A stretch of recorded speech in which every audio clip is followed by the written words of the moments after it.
ಧಾರವಾಡದಲ್ಲಿ ಎರಡನೇ ಹಂತದ ಮತದಾನಕ್ಕೆ ಸಕಲ ಸಿದ್ಧತೆ ನಡೆದಿದೆ. ಧಾರವಾಡ ಲೋಕಸಭಾ ಕ್ಷೇತ್ರದಲ್ಲಿ ಒಟ್ಟು 1901 ಮತಗಟ್ಟೆಗಳನ್ನು ಸ್ಥಾಪನೆ ಮಾಡಿದ್ದಾರೆ. ಧಾರವಾಡ ಕ್ಷೇತ್ರದಲ್ಲಿ ನೋಡಿ, ಎರಡನೇ ಹಂತದ ಮತದಾನಕ್ಕೆ ಎಲ್ಲ ಸಿದ್ಧತೆಗಳು. 1901 ಮತಗಟ್ಟೆ, ಹೈ ವೋಲ್ಟೇಜ್ನ ಒಂದು ಜಿದ್ದಾಜಿದ್ದಿಯ ಕಣ ಇದು. ಒಟ್ಟು 40 ಪಿಂಕ್ ಮತಗಟ್ಟೆಗಳನ್ನು ಸ್ಥಾಪನೆ ಮಾಡಿದ್ದಾರೆ. 114 ಸೂಕ್ಷ್ಮ ಮತ್ತು ಅತಿ ಸೂಕ್ಷ್ಮ ಮತಗಟ್ಟೆ ನಿರ್ಮಾಣ ಮಾಡಿದ್ದಾರೆ. 1935 PRO, 1935 PROಗಳು, APRO, ಹಾಗೆ 3870 PO, 346 MO ಸಿಬ್ಬಂದಿ ನಿಯೋಜನೆ ಮಾಡಿದ್ದಾರೆ. ಯಾವುದೇ ಅಹಿತಕರ ಘಟನೆ ನಡೆಯದಂತೆ ಪೊಲೀಸ್ ಹದ್ದಿನ ಕಣ್ಣಿಟ್ಟಿದೆ. ಬಂದೋಬಸ್ತ್ಗಾಗಿ 6000 ಪೊಲೀಸರನ್ನ ನಿಯೋಜನೆ ಮಾಡಿದ್ದಾರೆ. ಚುನಾವಣೆಗಾಗಿ ಒಟ್ಟು 8086 ಸಿಬ್ಬಂದಿಯನ್ನ ನಿಯೋಜನೆ ಮಾಡಿದ್ದಾರೆ. ಅಂದರೆ ಧಾರವಾಡ ಲೋಕಸಭಾ ಕ್ಷೇತ್ರದಲ್ಲಿ, ಧಾರವಾಡ ಲೋಕಸಭಾ ಅಖಾಡ ಇವತ್ತು ಅಂದರೆ ಈ ಬಾರಿ ಬಹಳ ಜಿದ್ದಾಜಿದ್ದಿಗೆ ಕಾರಣವಾಗಿರುವಂತಹ ಕ್ಷೇತ್ರ. 1901 ಮತಗಟ್ಟೆಗಳನ್ನು ಅಲ್ಲಿ ಸ್ಥಾಪನೆ ಮಾಡಲಾಗಿದೆ. 114 ಸೂಕ್ಷ್ಮ ಮತ್ತು ಅತಿ ಸೂಕ್ಷ್ಮ ಮತಗಟ್ಟೆಗಳಿದ್ದಾವೆ. 40 ಪಿಂಕ್ ಮತಗಟ್ಟೆಗಳಿದ್ದಾವೆ. ಪಿಂಕ್ ಮತಗಟ್ಟೆ ಅಂತ ಹೇಳಿದ್ರೆ ಮಹಿಳೆಯರಿಗಾಗಿಯೇ ವಿಶೇಷವಾಗಿ ನಿರ್ಮಾಣಗೊಂಡಿರುವಂತಹ ಸ್ಥಾಪಿಸಲಾಗಿರುವಂತಹ ಮತಗಟ್ಟೆಗಳು. ವಿಶೇಷವಾಗಿ ಅಲಂಕಾರವನ್ನು ಮಾಡಿ ಎಲ್ಲವನ್ನೂ ಕೂಡ ಗುಲಾಬಿ ಬಣ್ಣದಲ್ಲಿ ತಯಾರು ಮಾಡಿರ್ತಾರೆ, ಅಂದರೆ ಶೃಂಗಾರ ಮಾಡಿರ್ತಾರೆ. ಹಾಗಾಗಿ ಆಕರ್ಷಕವಾಗಿರಲಿ ಅಂಥೇಳಿ ಇದೊಂದು ವಿಶೇಷವಾಗಿ ಕಾನ್ಸೆಪ್ಟು.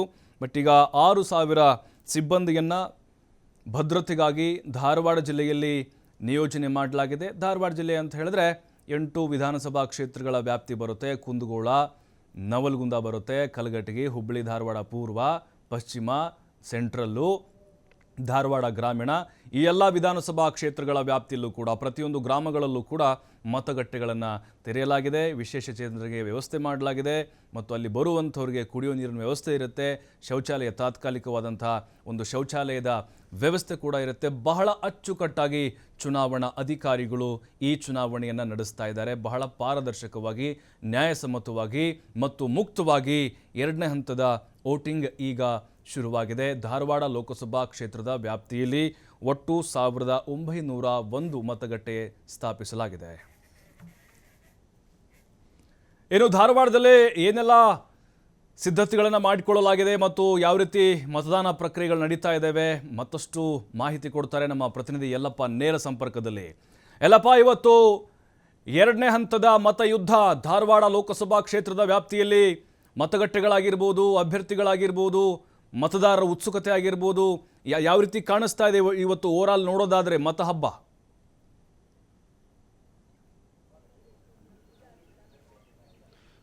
ಪ್ರಭು, ಧಾರವಾಡ ಲೋಕಸಭಾ ಕ್ಷೇತ್ರದ ವ್ಯಾಪ್ತಿಯಲ್ಲಿ ಪ್ರಜಾಪ್ರಭುತ್ವದ ಹಬ್ಬ ಇಲ್ಲಿ ಆರಂಭವಾಗಿದೆ. ಬೆಳಗ್ಗೆಯಿಂದಲೇ ಮತದಾರರು ತಮ್ಮ ಹಕ್ಕನ್ನ ಚಲಾಯಿಸಲು ಮತಗಟ್ಟೆಗಳ ಅತ್ತ ಇಲ್ಲಿ ಅಂತ ಆಗಮಿಸ್ತಾ ಇದ್ದಾರೆ.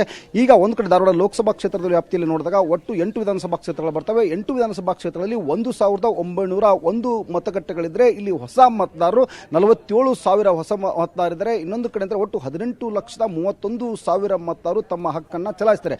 ಇಲ್ಲಿ 17 ಅಭ್ಯರ್ಥಿಗಳು ಅಖಾಡದಲ್ಲಿದ್ದಾರೆ ಮತ್ತು ಒಂದು ನೋಟ ಅಂದರೆ ಬರೋಬ್ಬರಿ 18 ಇಲ್ಲಿ ಅಂದ್ರೆ ಅಭ್ಯರ್ಥಿಗಳಿದ್ದಾಗೆ, ಅಂದ್ರೆ 17 ಜನರ ಅಭ್ಯರ್ಥಿಗಳ ಹಣೆ ಬರಹವನ್ನ ಇವತ್ತು ಧಾರವಾಡ ಲೋಕಸಭಾ ಕ್ಷೇತ್ರದ ಮತದಾರರು ಬರೆಯಲಿದ್ದಾರೆ. ಪ್ರಮುಖವಾಗಿ ಇವತ್ತು ನೋಡಿದಾಗ ಧಾರವಾಡ ಬೆಳಿಗ್ಗೆ ಅಂದ್ರೆ ಇಲ್ಲಿ ಅಂತಂದ್ರೆ ಈಗ ನಾವು ಲ್ಯಾಮಿಂಗ್ಟನ್ ಶಾಲೆಯ ಆವರಣದಲ್ಲಿ, ಈ ಒಂದು ಲ್ಯಾಮಿಂಗ್ಟನ್ ಶಾಲೆಯ ಆವರಣದಲ್ಲಿ ಬೆಳಿಗ್ಗೆಯಲ್ಲೇ ಇಲ್ಲಿ ಅಂದ್ರೆ ಮತದಾರರು ಬಂದು ಹಕ್ಕನ್ನ ಕ್ಯೂ ಹಚ್ಚಿದ್ದಾರೆ. ಇನ್ನೊಂದು ಕಡೆ ಅಂತಂದ್ರೆ ಧಾರವಾಡ ಲೋಕಸಭಾ ಕ್ಷೇತ್ರದಲ್ಲೇ ಬಂದೋಬಸ್ತ್ಗಾಗಿ ಈಗ ಒಂದು ಕಡೆ ನೋಡಿದಾಗ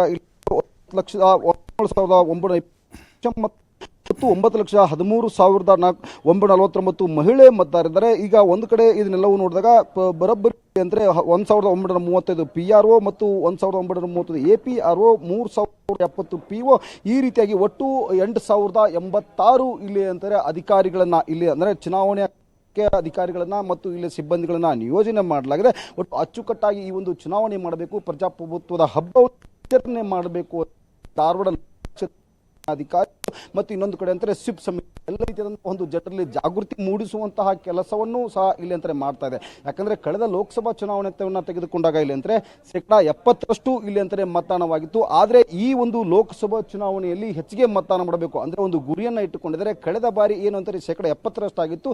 ಈ ಬಾರಿ ಅಂತಂದ್ರೆ 70% ನಾವು ಇಲ್ಲಿ ಅಂತಾರೆ ಮತದಾನ ಮಾಡಬೇಕೆಂಬ ಒಂದು ಗುರಿಯನ್ನ ಈಗಾಗಲೇ ಅಂತಾರೆ ಧಾರವಾಡ ಒಂದು ಇಟ್ಟುಕೊಂಡಿದೆ. ಇದೇ ಒಂದು ಕಾರಣಕ್ಕೆ ಇವತ್ತು ಬೆಳಗ್ಗೆಯಿಂದಲೇ ಸಾಕಷ್ಟು ಅಂದ್ರೆ ಕಳೆದ 45 ದಿನಗಳಿಂದ ಜನರಲ್ಲಿ ಒಂದು ಜಾಗೃತಿ ಮೂಡಿಸುವಂತಹ ಕೆಲಸವನ್ನ ಇಲ್ಲಿರುವಂತಹ ಅಧಿಕಾರಿಗಳು ಅಂದ್ರೆ ಮಾಡಿದ್ರು. ಈಗ ಇನ್ನೊಂದು ಕಡೆ ಅಂತಾರೆ ಬಿಸಿಲು ನೆತ್ತಿಗಿರ್ತದೆ, ಯಾಕಂದ್ರೆ ರಣ ಬಿಸಿಲು ಶೇಕಡಾ ಇಲ್ಲಿ ಅಂತಂದ್ರೆ 40ರಷ್ಟು ಇಲ್ಲಿ ಬಿಸಿಲು ಇದೆ. ಹೀಗಾಗಿ ಅಂತಂದ್ರೆ ರಣ ಬಿಸಿಲು ನೆತ್ತಿ ಮುಂದೆ ಬೆಳಗ್ಗೆ 10 ಗಂಟೆಗೆ ಒಂದು ಕಡೆ ಹುಬ್ಬಳ್ಳಿ ಧಾರವಾಡ ನಗರ ಗ್ರಾಮೀಣ ಒಂದು ಜನರಿಗೆ ಕೆಲಸವನ್ನ ಈಗಾಗಲೇ ಅಂತ ಅದಕ್ಕೆ ಮಾಡಿದ್ರೆ ಏರುವ ಮುನ್ನ ಬಿಸಿಲು ನೆತ್ತಿಗೆ ಅಂತ. ಥ್ಯಾಂಕ್ ಯು ಎಲ್ಲಪ್ಪ ಮಾಹಿತಿಗಾಗಿ. ನಾವು ನೋಡ್ತಾ ಇದ್ದೀವಿ ಆಲ್ರೆಡಿ ಮತದಾರರು ಬರ್ತಾ ಇದ್ದಾರೆ. ಅದರಲ್ಲಿ ನೋಡಿ ವಯಸ್ಸಾದಂಥವರು ನೋಡಿ 70, 80, 90 ವರ್ಷ ಆದವರು ಕೂಡ ಬಂದು ಮತಗಟ್ಟೆಗೆ ತಮ್ಮ ಮತವನ್ನು ಚಲಾಯಿಸ್ತಾ ಇದ್ದಾರೆ. ಇದು ಆಸಕ್ತಿ ಅಂತ ಹೇಳಿದ್ರೆ ಇದು ಪ್ರಜಾಪ್ರಭುತ್ವದ ಒಂದು ವ್ಯವಸ್ಥೆ. ಮತಹಬ್ಬ ಇದು ನಿಜವಾದಂತಹ ಒಂದು ಹಕ್ಕು. ಹಾಗಾಗಿನೇ ಎಲ್ರಿಗೂ ಕೂಡ ಅವರು ಮಾದರಿ ಆಗ್ತಾ ಇದ್ದಾರೆ. ಎಲ್ಲರೂ ಬರಬೇಕು, ಕಡ್ಡಾಯವಾಗಿ ಮತದಾನವನ್ನು ಮಾಡಬೇಕು. ಅದರಲ್ಲೂ ಯುವತಿಯರು ಹೆಚ್ಚಾಗಿ ಬರಬೇಕು.